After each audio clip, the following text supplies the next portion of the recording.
am really delighted to be here, and thank you, Ali. Your title was obviously nicer because it got received much better. I went for the straightforward, boring one, but it is the second time that I do this, and I absolutely love this space because in my professional life as an art historian, talking about art to people who are not necessarily already in the field, I bring my professionalism first. I start from analyzing artworks, contextualizing them, explaining them and looking at them in interpretations, but my opinions, my experiences, my thoughts come second. Here, I can do it from the opposite angle. I can be vulnerable, and I can bring my experience first and share how art supports me in navigating my experiences. And the hope is that some of the thoughts or the reflections will resonate in different ways. And anyway, there's always the art that you can look at. I grew up Catholic and watching Disney films. I had my first boyfriend when I was 10, and that was also my first kiss. And I remember how, when it happened, I felt like I had been waiting for it since forever. I felt like this longing that had existed in me had finally been fulfilled, and finally I was complete. My eyes and my heart were already filled with so many images and representations of this story, of the woman or the girl sitting at the window, looking in the distance, sighing, and then the prince arrives, taller than her, stronger than her, protective and devout, and they kiss, and she feels complete. To have that representation, in a way, was comforting, because I could see something that I recognized within myself represented outside. But that was not the full extent of what I felt within myself. On the other hand, I had the man and woman or husband and wife narrative, which was the only option. In my Catholic upbringing, same-sex love was not even mentioned to them being condemned, for instance. It was simply not taken into consideration at all. Fast forward to me leaving Catholicism, I discovered the concept of pansexuality, which I describe as my attraction not being based on gender identity, but on individuals.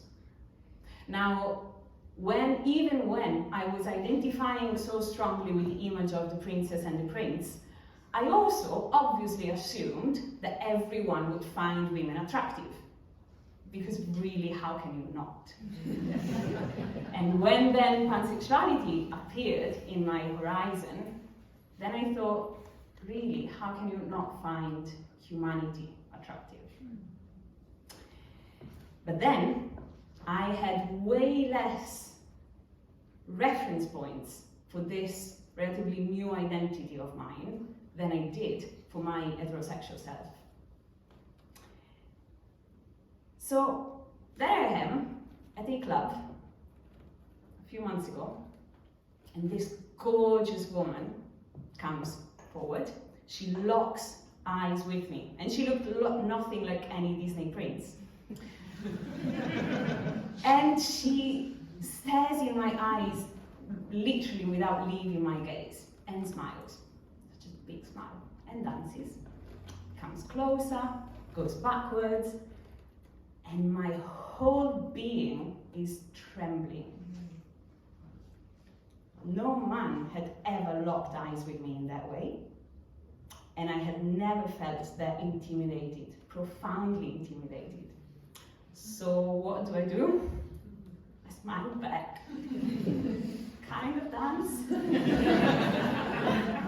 That is it.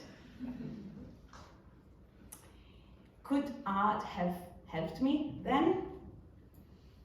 How do I respond to non-heteronormative representations of intimacy in it? First of all, there are way less.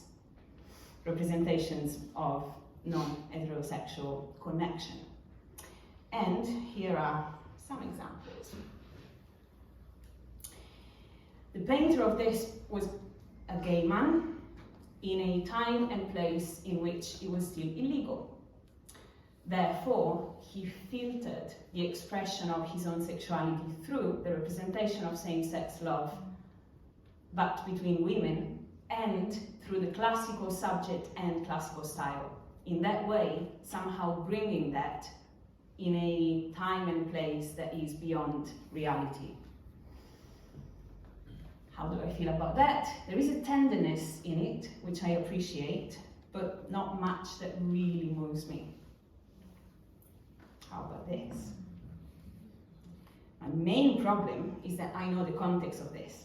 This was commissioned by a Turkish man who was a diplomat and art collector for his own private collection, and it's painted by a man. And because I know the context of this, I feel really conflicted, because on the other hand, those bodies look beautiful to me. And although it really was kind of the epitome of the male gaze consumption of lesbian sex, I still feel that surrender, that sweetness of the rest. And it makes me wonder about the taste, the smell, the textures. I like it, but in a confused way. Thank God for contemporary artists. These are two contemporary women artists. They have names in the title. They have freely chosen, unlike the models in the previous one, to pose for their colleague, who is also a lesbian artist. And in that way, they are all reclaiming that male gaze-centered painting. So this makes me feel more comfortable in responding to it without the ethical conundrum. And so does this. But then, do I dare imagining myself actually in that? I deeply long for it, but it also terrifies me for reasons that I don't quite grasp.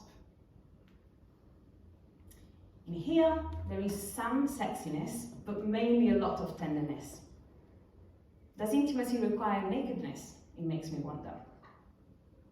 We can be naked in many different ways. Emotionally, for instance, or in sharing our vulnerability. What really gets me about this one is the gaze, the tension, the connection between them, that in this case doesn't require words or even touch. Here, it's the face of the man with the moustache that really gets me. He's in the arms of his lover. He looks relaxed, proud, content. How does this make me feel? Warm, tender. But like with many queer stories, there's also a little bit of sadness, because I know that this is part of a series of photographs that the artist took at the end of his 10 years long relationship. I know that male homosexuality still was illegal, and that the majority of the subjects of this series of photographs lost their lives to AIDS. All these images and my responses to them tell me that I long for closeness, for openness, for vulnerability, for tenderness, for touch, surrender, pleasure beyond my experience of all of these things with cis men. But they also unveil a resistance in me. As my emotional response to artworks is much more instinctual and visceral than me sitting down and asking these questions to myself on an intellectual level, this exercise unveils my true feelings much more effectively. And then, this. This makes my heart tremble like the woman at the club did. I realize that I have no idea of what this actually feels like. When I see the equivalent between a woman and a man, I can feel in me the sensations, the taste, the smell, the textures, the touch, the vibrations inside me. This leaves me speechless. And it shows me how much I don't know about what I can experience still. When this was made, such an explicit representation of sexual intimacy between two women was controversial and political. And it is said that the technique which is used, which removes colour from the photograph, was applied by the artist in order to make this less appealing to the male gaze and make it instead an object of lesbian and queer consumption.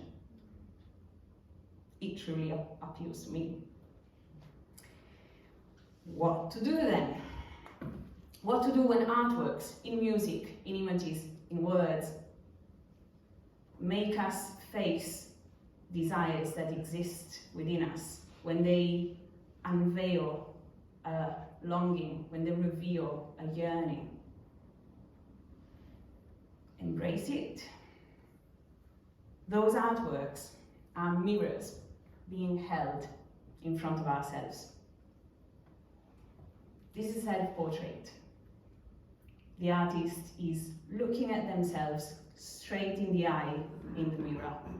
They are locking eyes with themselves. This is also intimacy beyond heteronormativity. Just like intimacy between two people doesn't have to be sexual, self-intimacy is not limited to self-pleasure. So how can I find references to embrace my queerness? How can I not panic next time that a breathtaking beauty smiles at me at the club? How can we all navigate the different aspects of our identities and sexuality, especially when that comes with challenges? As a start, perhaps we can look at ourselves in the mirror, lock eyes with ourselves, make space for that self-knowledge and self-awareness. And art can help in that.